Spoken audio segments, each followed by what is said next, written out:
소유리문답 네 번째 질문은 이제부터 본격적으로 하나님의 말씀을 가르치기 시작합니다. 이 3문까지는 서론이라고 볼 수 있어요. 전제, 방법론, 개요, 목차 이렇게 이야기를 할 수 있습니다. 전제가 뭐였죠? 영화롭게 하고 영혼토록 즐거워하는 것이 사람의 주된 목적입니다 라고 가르쳤어요. 그러면 방법론에 뭐라고 가르쳤죠? 신구약 성경이 하나님 우리에게 주신 유일한 규칙이다 라고 이야기를 했어요. 이제 목차를 보여줬죠. 사람이 하나님께 대하여 믿어야 될 것과 하나님이 우리에게 요구하신, 사람에게 요구하신 어떤 의무를 가르친다 라고 목차를 나누어 주었습니다. 사실상 소유리 문답이 가르치고자 하는 첫 번째 질문은 이렇게 시작합니다. 하나님은 어떤 분인가요? Who is God이 아니라 What is God? 이라고 질문합니다. 하나님에 대해서 우리가 다 알 수 없고 감히 하나님에 대해서 이야기할 수 없다라는 그 입장을 잘 보여주고 있습니다. 하나님은 영이신데 7가지가 무한하고 영원하고 불변하십니다 라고 대답을 하고 있거든요. 7가지를 하나하나 살펴보면서 하나님의 무한하심과 영원하심과 불변하심에 대해서 한번 생각해 볼 수 있으면 좋겠습니다. 하나님은 그의 존재에 있어서 무한하시고 영원하시고 불변하신 분이십니다. 하나님의 존재가 무한하다라고 했을 때 하나님은 계시지 않거나 계시지 못하는 것이 없다는 거죠. 참 감사한 것은 어느 곳에나 계시는 그 하나님이 함께 하시는 사람은 우리밖에 없다는 거예요. 참 감사하지 않습니까? 이제 하나님의 영혼에 대해서 생각해 볼 때 하나님의 시간에 대한 영혼이라고 좀 생각해 볼 수 있겠죠. 하나님의 존재의 영원하심은 단순하게 양의 문제가 아닙니다.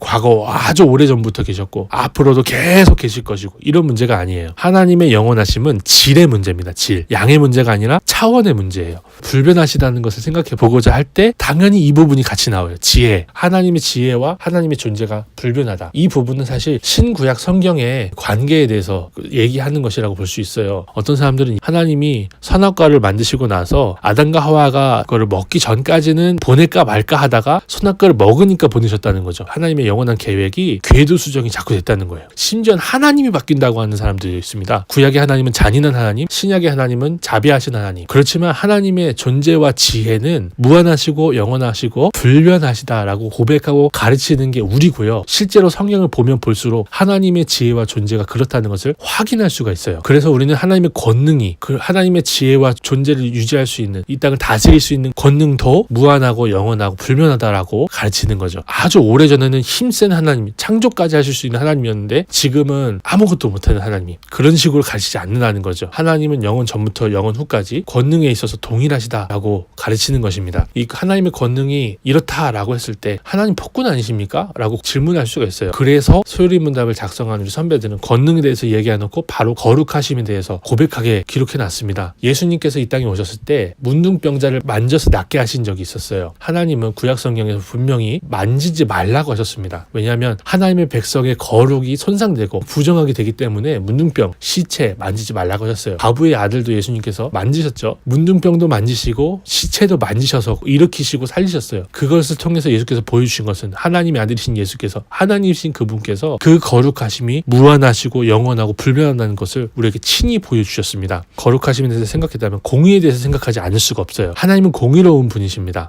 예수님이 십자가에서 우리가 받아야 될 죄값을 치르심으로 하나님의 저주를 다 받으심으로 하나님의 공의를 만족하시면서 우리를 구원하시는, 변하지 않고 영원하고 무한한 지혜로 우리를 구원하셨지요. 그런 방법으로 하나님 구원하신 것은 불공평하거나 불의하신 게 아닙니다. 하나님은 공의로운 방식으로 우리를 구원하셨고, 우리를 구원하신 것은 하나님의 공의를 드러내신 놀라운 사건이라고 할 수 있는 거죠. 이 공의에 대해서 얘기할 때 인자에 대해서 이야기하지 않을 수가 없어요. 하나님은 그 자체로 선하시고 하나님은 그 자체로 인자하십니다. 하나님이 하시는 모든 일이 선하시기 때문에, 인자하시기 때문에 하나님이 이 세상을 다 창조해 놓으시고 보시기에 모든 것이 선했다라고 하시는 거예요. 하나님의 선하심과 인자하심은 진실하심이라는 것을 이렇게 갈 수밖에 없어요. 예수께서도 내가 곧 길이요 진리라고 분명히 얘기하셨습니다. 하나님은 그 진리 자체십니다. 아브라함에게 짐승들을 쪼개누라 말씀하신 그분께서 혼자 지나가셨죠. 그리고 아브라함에게 주신 약속, 이삭을 낳게 하셨고 아브라함의 믿음을 따라 난 우리가 아브라함의 자손이 되게 하시는 진실하심을 보여주셨습니다. 하나님의 진실하심은 우리가 시험해 보거나 이렇게 판단해 볼 수 있는 게 아니라 우리가 구원받은 것을 보면 알 수 있어요. 7가지뿐만 아니라 더 많이 우리가 살펴볼 수 있고 환경을 통해서 배울 수 있는데, 더 많이 볼 수 있는데도 불구하고 7가지만 가르쳐준 이것은 소유리 문답이 새신자와 어린이들을 가르치기 위해서 굉장히 제한적으로 쉽게 가르치려고 노력했다는 것을 볼 수 있는 부분이거든요. 우리 선생님들과 학생들이 이 부분에서 생각해 보았을 때 논리적인 흐름에 따라서 한번 생각해 볼 수 있고, 하나님이 어떤 분인가, What is God에 대해서 맵을 그려볼 수 있는 귀한 시간으로 보낼 수 있기를 소망합니다. 감사합니다.